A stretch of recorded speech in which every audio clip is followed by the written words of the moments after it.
I'm Kaare Danielsen, the founder and CEO of Jobindex, and I'm going to tell you about the story of Jobindex. It's a bit older story. It's actually 19 years ago since I founded Jobindex, and I'm going to talk a bit about. Growth hacking is about measuring and how do you figure out what it's worth to gain market share, how do you measure it, and how do you decide on how much to invest and so on. That's some of the questions that we ran into at Jobindex. So just to prove that I have been a young entrepreneur once, this is me some 30 years ago when I started my first company, which did some chess computers, which was quite successful. They're actually still for sale, so I think I have one of the records of the longest selling programs in the industry, so 30 years. But I made some money from that, and 15 years later I founded Jobindex, and that's the first homepage Jobindex. And so it started as a one-person company. I was working in the States and saw the internet explode and said, well, I'm going to do something similar. And so there were some successful job sites in the States, so I just decided to do the same thing in Denmark. And it grew organically, and 5 years later, in 2001, we were a group of typically startup size of 10, 15 people. Then came some serious competitors, Stepstone, which nearly ran us over. They had raised 1.6 billion kroner in venture capital, and more or less ran us over. So we had to find a new strategy. We were out of money, and then came the .com crash, and September 11th, and we ran out of money and had to find a new strategy. And that's when we started focusing on companies that actually had some money and were willing to pay for advertising. Originally, we thought we were going to be an online service like Tellmore, where you could do everything online. Accidentally, we've got some big customers as the first couple of customers like Maersk and so on, and they didn't care about doing things online. They cared about getting service and so on. So if you are competing against big companies, which I think most of you are, this is a very basic way of finding a new strategy. Focus on your own customers, because that's what you make money on. It's okay to try a lot of things, but find somebody who will make money. In our case, we made money from Maersk and Novo and so on. There are three basic strategies. One of them is to become the market leader. We became that later, but not here. The other one is to have some technological advantage. Normally you don't have that. So the third one, which you can always decide on, is to focus on some group of companies. We decided to focus on the big companies, and we went out and asked them, why are you still buying from Jobindex when Stepstone is much bigger and so on? And it turned out they liked us, and they liked the service that they got from us. So we said, okay, fair enough, then we'll increase and do even more service. We'll proofread your advert. We'll do all sorts of things for you. Then when you have a successful group of companies or customers, you can use that to expand the group of customers and become even larger. It turned out there were more companies than the large companies that wanted service and so on, and were willing to pay for it. And we've continued doing that. I mean, nowadays it's probably considered a little old-fashioned. I think we're one of the last job databases in the world that still type in the adverts for our customers, but it's worked for us. And, it makes it harder for the foreign competitors to get into Denmark. Anyway, we managed to barely survive in 2001 and 2002. At the end of 2002, we had 20,000 Danish kroner left on the bank account. But fortunately, things started looking better in 2003, and we became a seller, and we made some money. And then in 2004, we decided, okay, what are we gonna do about this? We asked a company to do a marketing survey and test how well known were we, and they created this map which is unknown recognition here and known recognition here. We were the least known of all the job databases. But basically the main message they came to us said, well, there's nobody who has taken the #1 position yet. It's not true that you are #5 and somebody is #1. There's actually nobody who is #1 yet. There's an open position here. In most markets, there's somebody who grabs the #1 position, but it's still open. I said, okay, what will it take for us to take the #1 position? And they said, well, we don't know, but a lot of money. So we said, okay, let's start spending some money and see what happens. So we created our first television advert. We had this Job Safari theme at that time, so we created this advert and ran it, and spent half of the money that we had made in 2003 and 2004, which was we spent 2 million Danish kroner, which was a lot of money for us at that time, and we could have been unfortunate and wasted all the money, but fortunately this advertising was successful.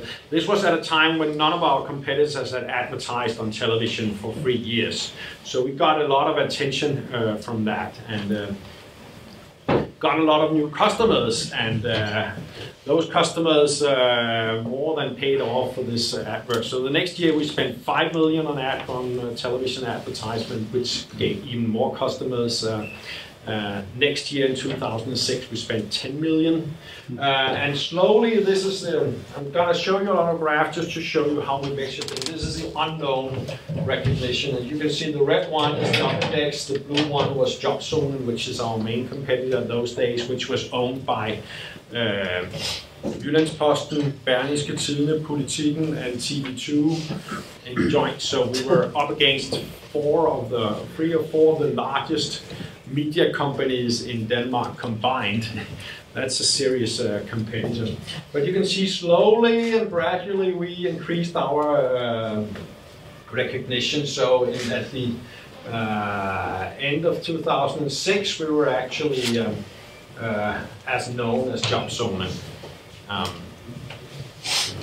And you can see the market map here. We've moved from there to there, and Jobzone at the same time, they were conservative. They were focused on making money.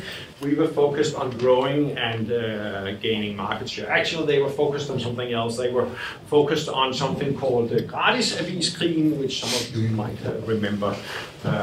They were focusing on something else than us. So we moved from there to there. Then came the time in 2006 and 2007 and 8 where there was shortage of labor, and we were just typing in adverts as fast as we could and had to pay our employees lots of money to work overtime and so on. We were really making a lot of money, and in 2007 we were listed on First North, which is the stock exchange for small companies.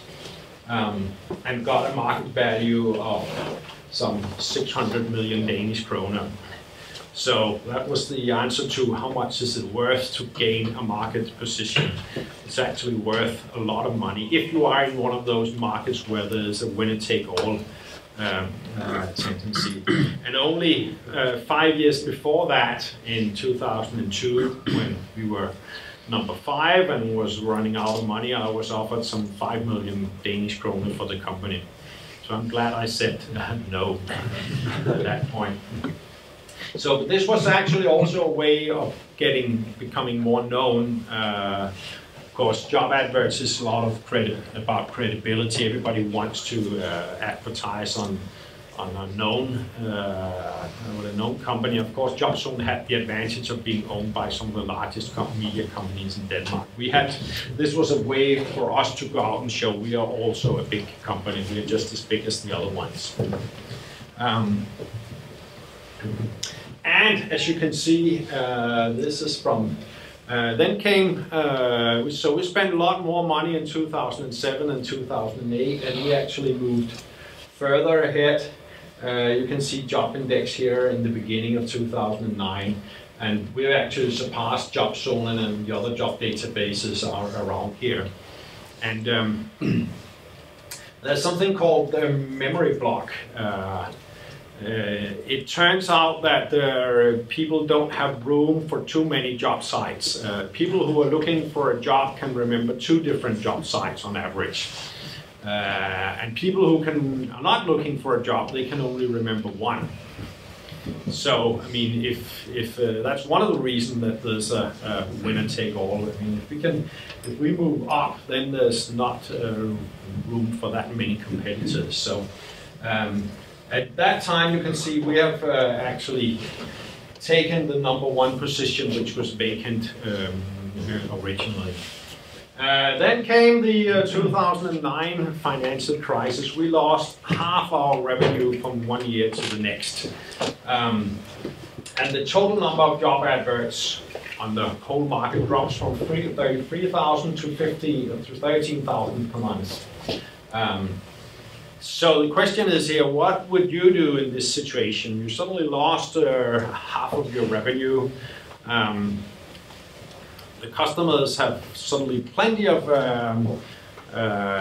candidates for all the open positions and so on. What do you do marketing-wise here? Nobody wants to answer. Well, what our competitors did was they stopped marketing altogether because they wanted to save money. So they stopped completely all marketing. We were the only ones. You can actually get data about how much money and how much television adverts. The other ones you can see. The blue one here is Jobzone, and they have some marketing in the beginning of 2008 and here in 2010. But for 2 years, they have no television advertisement at all. Whereas the red one is Jobindex. We continue our television advertisement, even though our customers didn't thank us because they got 400 applications instead of 300 applications. But we thought, okay, the best time to gain market share is when none of the competitors are advertising and there's actually a lot of people who are looking for a job. We're not going to make money on those market shares now, but those market share might be valuable in 3 or 4 years. You can only do this if you think 3 or 4 years ahead, and if you have the money to think 3 or 4 years ahead. Of course, some of the newspapers got in trouble here. Berlingske was owned by a capital fund which had borrowed money in the bank, and the bank ran out of money. So don't borrow. I mean, rule #1 for entrepreneurs is don't borrow money, especially not in a bank that runs out of money. So. But anyway, we spent a lot of money on advertisement. Our Jobzone didn't come back until 2010. But the same graph that you look at here, you can see that we are actually gaining market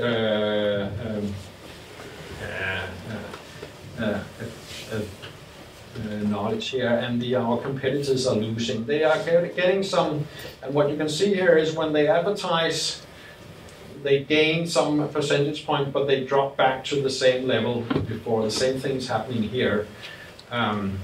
And there's also, I mean, different types of, do some big campaigns and then they do radio silence, whereas we do a lot of small campaigns, and that turns out to work better. Every time we do a small campaign, we get about 1% recognition. So at the end of 2010, we are by far the #1 job database in terms of recognition and traffic and revenue and everything else.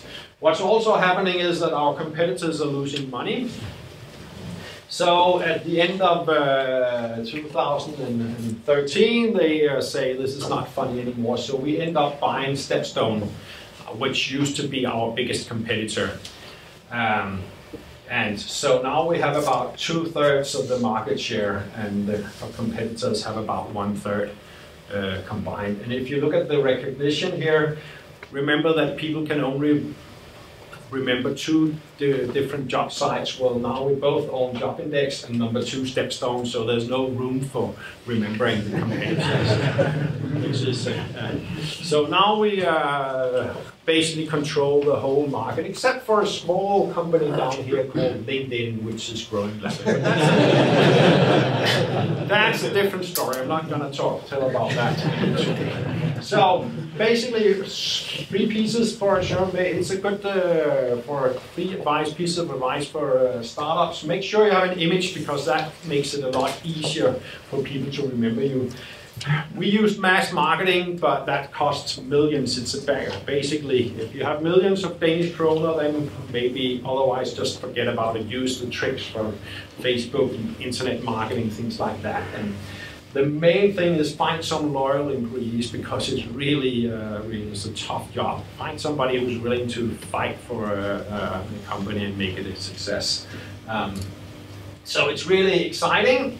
It's not recommended for everybody. It's definitely not the easiest way to make money. It's probably the toughest, but if you do it, remember it's really difficult to be small, but it's also really, really difficult to be big. I mean, when I was a small company, I didn't understand why the big companies just didn't wipe us out because they could do that easily. Now I understand because now I have a big company and there's a lot of small companies that do something, and there are a lot of cases where I say, well, that's a really good idea. Unfortunately, we cannot change our strategy. We have to go that direction and just ignore these small companies that start competing us and taking some market share. So that's what you can do if you're a startup. Do some niches and eat some market share from the big companies. That was my 15 minutes.